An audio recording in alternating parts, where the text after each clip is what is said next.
Well, hello. You are hiking with Jenny on the Appalachian Trail. I just parked at the Rattle River Trailhead and I am out for an overnight. I am aiming to finish my 52 with a view this weekend, so I am going to attempt to hike Shelburne-Moriah today. My plan is to camp overnight at the Rattle River shelter, and then tomorrow drive over to a different trailhead and hike Eastman Mountain. We'll see how this goes. I'm getting a late start. It's afternoon and I need to do 9 miles today, but I'm thinking when I get to the shelter I can leave a lot of my stuff there, since I'm going to have to come back there anyway. So that should help. It's a beautiful fall day. It's a little past peak foliage, but driving up you could still see a lot of really nice fall foliage views. And Mount Washington is actually covered in snow right now, so that was really pretty to see that as well.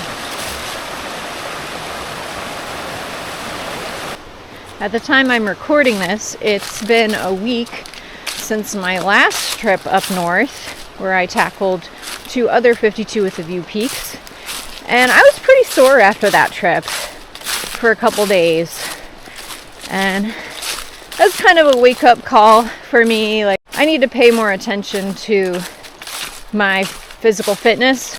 Going to the gym in the middle of the week I think will help me to kind of like maintain my momentum and not feel all out of shape when I do a hike. So I'm using my same old minimalist V2 that I brought on the Appalachian Trail, and it's okay. It's just one of the pockets, I don't know if you can see that, the side pocket there is so ripped I can't put anything in it because it'll just fall out. And I contacted Six Moon Designs, and unfortunately they said that repairing that was beyond their capabilities, and so they recommended that I send it to someplace else, like all the way across the country. And so I was kind of discouraged, so I didn't do anything with it yet. I just didn't put anything in that pocket, which is going to work out fine because usually that's where I put my tarp and a water bottle. And I didn't bring my tarp for this trip because I knew there'd be a shelter and I don't think it's going to rain anyway. It's just kind of a bummer. Like, I would like to have a fully functional backpack, but I can't really afford one right now. Waiting for the first paycheck to come in still, so I'm on a spending freeze. So I haven't bought any new backpacking gear or anything. I'm just trying to use the stuff I've got for as long as I can.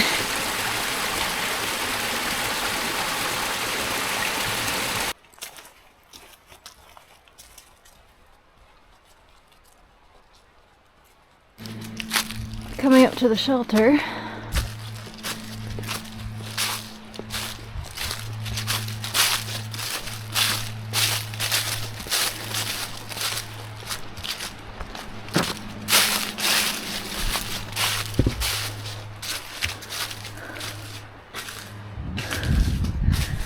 Probably say this every time, but it's smaller than I remembered it. Alright, gonna find a place to stash some stuff before I keep hiking. Alright, I was able to leave a few things in the shelter to lighten my load a little bit, and that feels much better. I have like 7 point something miles of hiking left for the day, and it's like 1:15, so it's possible I'll make it back to camp before dark, but if not, I do have my headlamp.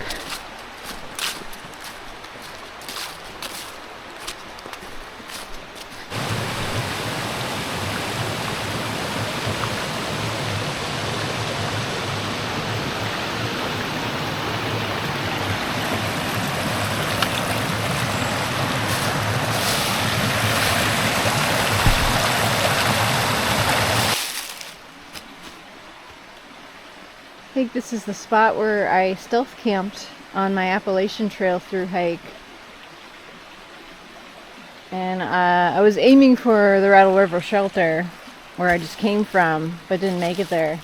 So that means we're about to start really climbing.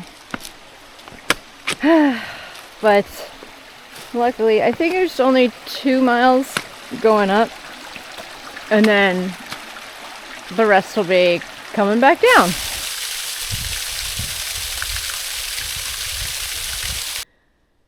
We're actually high enough now where there's snow up here. There's trace amounts of it. Still happy I didn't bring microspikes or anything.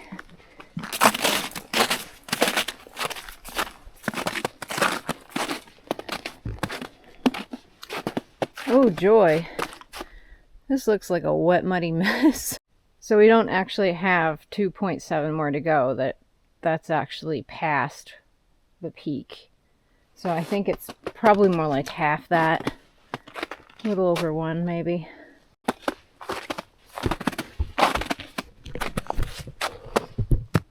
Ugh. It's definitely more rugged and overgrown up here.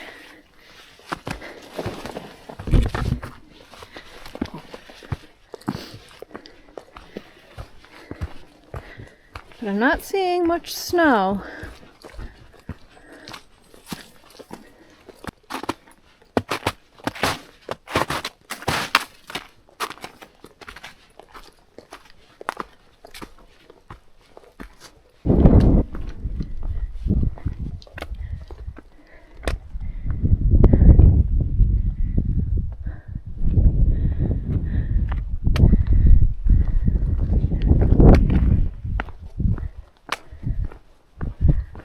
Guessing that's the summit up here.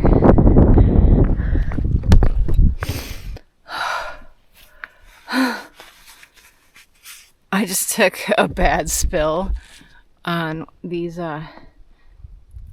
bog boards. Are very slippery, and that was like the fallingest fall I've ever had.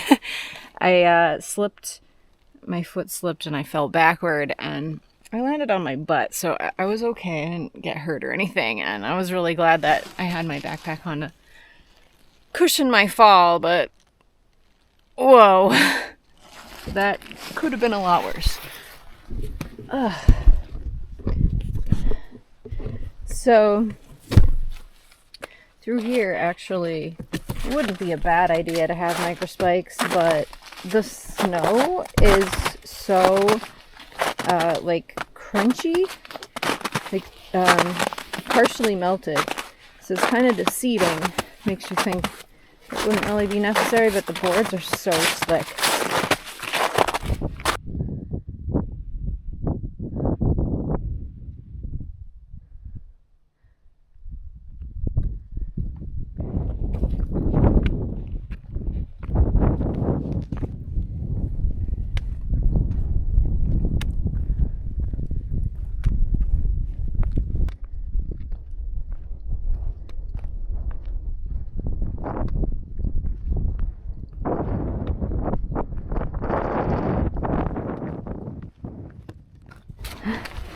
So I apparently just passed the summit because I didn't realize that was it. This trail kind of just kept going and going. So this big pile of rocks here probably indicates this is the summit. Not bad. So this is number 51 out of 52. I think I'm gonna have a quick snack and then get going back because it's currently 4 o'clock and sunset is like a little before 6 now, so I'm almost certainly going to be hiking back in the dark. So the more time that I can see things, the better. Back at the junction, it took an hour from that sign to the peak and then another hour to come back, but that included my break. So it's 5 o'clock, and I think I have like 2 miles back to camp, or maybe it's a little bit more. I don't know, but it's definitely gonna get dark before that, but I should be able to get most of the way, I think. Well, I'm still glad I didn't do that trail during my through hike, because it ended up taking longer than I expected, but it definitely was worse conditions now than it would have been then, with all of the mud and the slipperiness. When I did this this part of the trail on my through hike, this being the AT, of course, I remember not really liking it. But it was also at the very end of my day, after I'd already hiked all of the Carters and Moriah, and I was beat. I think I was starting to have Achilles pain again that day, and I was just exhausted. So I didn't actually make it to the shelter that night. That's why I ended up stealth camping. But since I don't feel as sore or tired as I did then, I'm pretty confident that I'll make it just fine, and I pretty much have to because I left my hammock there.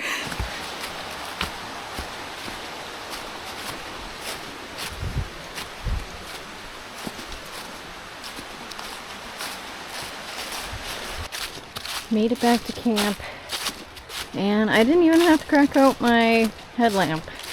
I'm definitely gonna need it soon. Alright, so I've got my hammock set up, so I'll show you around. I'm the only person here, obviously. And I don't think anyone's showing up tonight. So I have my hammock set up in here. And hypothetically, if someone did show up, there's plenty of space over here. I am rehydrating dinner. I'm having Cuban rice bowl.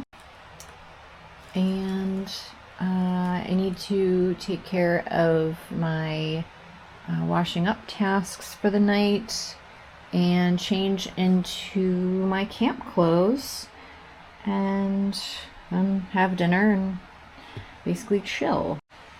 Hopefully get to bed early tonight because I need to get up kind of early to do my next hike. Oh, and I didn't show the best part. So I brought my my USB light bulb, which I tend to use when I come to the shelter. It's powered by a battery bank, so lights up this place pretty well. Good morning. Slept really well last night. Stayed warm. It did dip into the mid-30s last night, and it's currently 40 degrees. I had brought my 20-degree underquilt, and I was using that with my 40-degree top quilt, and that seemed like a good combination for these temperatures. So I'm getting an early start this morning. I think it's like 7 o'clock. Decided to skip breakfast because I think I'm gonna pick something up on the way, and that'll fill me up better anyway.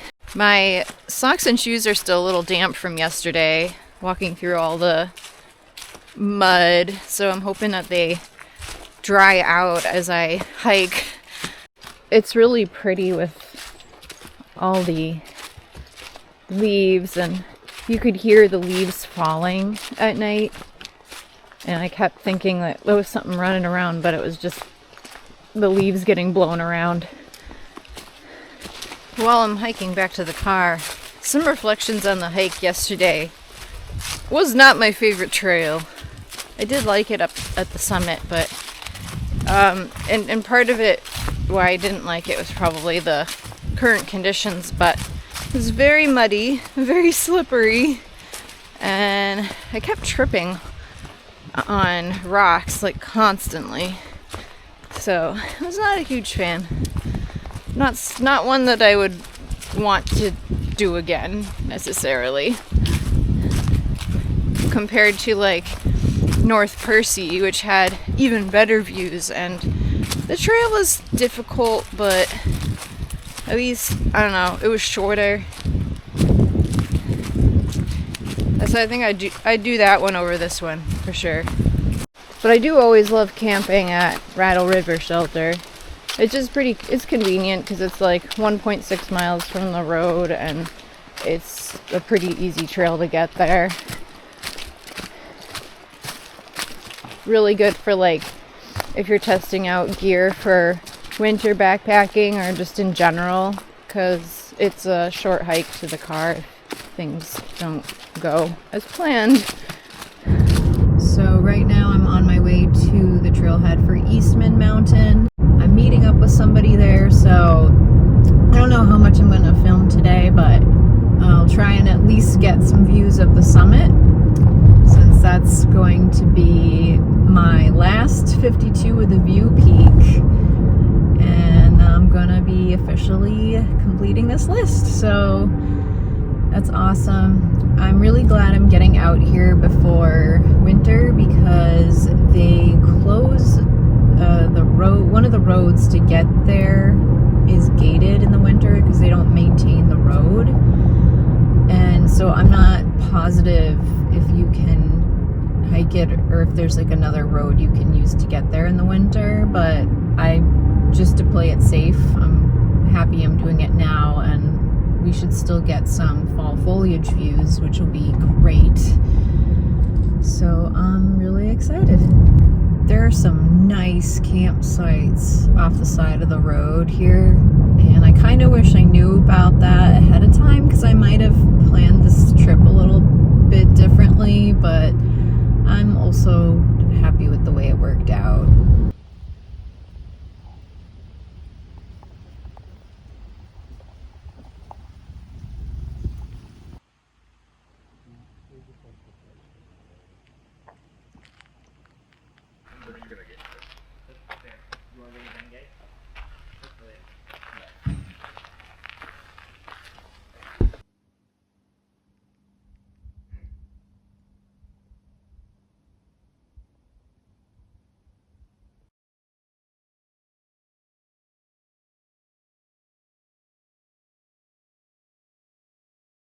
So just to recap that last hike, because I didn't really film anything, the trail I took was the Slippery Brook Trail, which is accessed from the Emerald Pool Trail.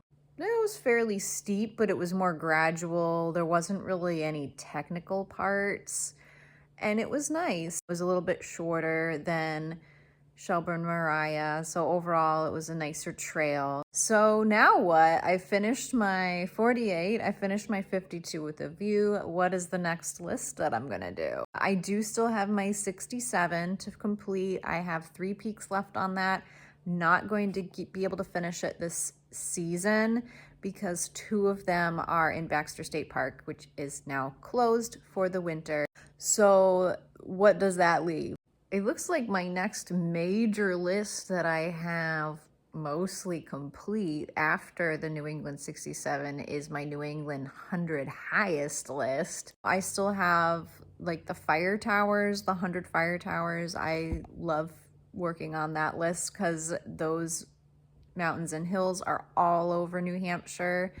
So it's a really cool way to kind of discover some areas that I might not otherwise hike in. If you have any suggestions for me on like what list should I work on next, what are some good peaks and overnight trips that I should look into, let me know. Thank you for watching and happy trails.